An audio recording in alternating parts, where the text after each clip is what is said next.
य एको जालवानीशत इसनिभिः सर्वालोकानीशत इसनिभिः य एवैकः उद्भवे संभवे च य एतद् विदुर्मृतास्ते भवन्ति। विश्व के रचयिता एक बहुत बड़े जादूगर हैं। वह अपनी जादुई शक्ति से सृष्टि करते हैं और इस जादू से बने संसार का नियंत्रण भी करते हैं। इस विश्व में कुछ भी ऐसा नहीं है, न हो सकता है जो उनके नियंत्रण में न हो। अर्थात प्रत्येक सत्ता, प्रत्येक और सभी अस्तित्व उनका आदेश मानते हैं और वे अपना नियंत्रण अपनी शक्ति की सहायता से करते हैं। शक्ति सा शिवस्य शक्ति। शक्ति के लिए उनके इच्छा अनुसार कार्य करने के अतिरिक्त और कोई विकल्प नहीं है और वे उस शक्ति की सहायता से सबका नियंत्रण करते हैं। चूंकि वह सर्वोच्च नियंत्रक हैं, इसीलिए वे ईश्वर हैं। जब कोई जादूगर किसी वस्तु को बनाता है तो दर्शक सोचते हैं, आह क्या जादू है, कितना चमत्कार है।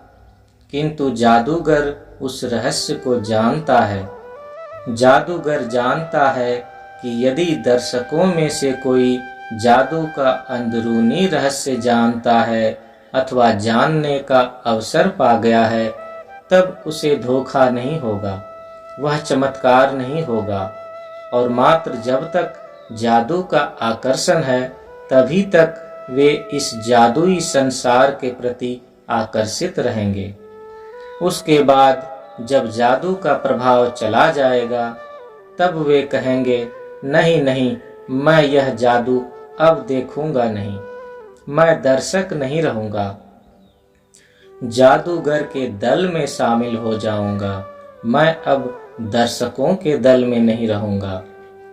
जादूगर चाहता है कि लोग उसका खेल देखते रहें, किंतु दर्शक अथवा वे बुद्धिमान दर्शक जो जादूगर के दल में शामिल हो जाना चाहते हैं, वे क्या करेंगे?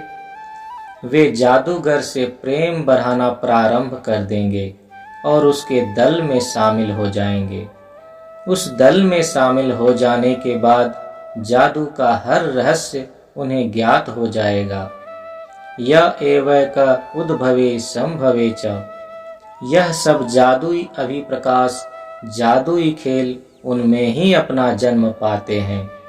उन्होंने अपने को अनेक प्रकार के जादुई खेलों के रूप में अभिव्यक्त कर रखा है और यह वही जादूगर हैं जो जादू से बने सभी विषयों का रख रखाव करते हैं, उनका पालन पोषण करते हैं और अंततः वे सभी जादूगर के अंतःपुर में वापस चले जाते हैं।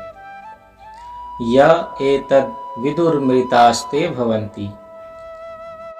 यह चतुर अध्यात्म साधक जो उनके निकट संपर्क में जादूगर से आत्यंतिक प्रेम के कारण आ जाता है, वह अमर हो जाता है। अमरता क्या है? इस संसार में सभी कुछ का अपकर्ष होता है, सभी कुछ का क्षय होता है, किंतु जो परम सत्य है वह अपरिवर्तित रहता है और उसका रूपांतरण नहीं होता है। अतः वह मनुष्य, वह साधक, वह बुद्धिमान साधक जो उनके संरक्षण में आ जाता है, अमरता प्राप्त करता है। इसीलिए वे मृत्यु नाम से भी जाने जाते हैं।